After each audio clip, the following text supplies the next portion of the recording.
Here is the 1967 Eleanor. An amazing build from a guy out of Michigan.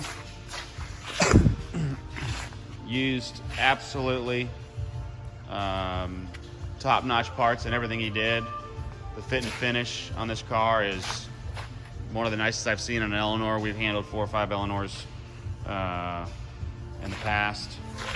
This car's got 1,600 miles on it. I mean, if you just look at the parts he used compared to what he could have used, you can see the money that he spent.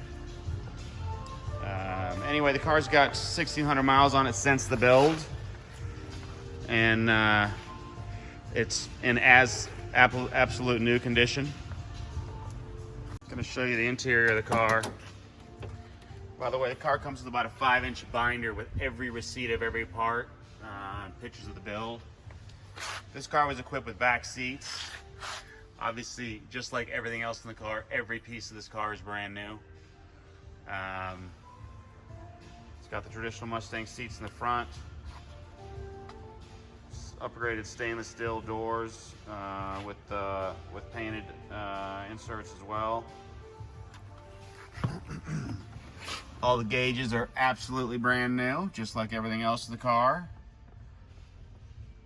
You can see down there it's got 1,616 miles. It's got an upgraded stereo system that he spent $3,000–4,000 bucks on. It's got vintage air, stainless shifter. Again, everything's new, carpets, etc. 535 horsepower crate motor. Let's see how it sounds.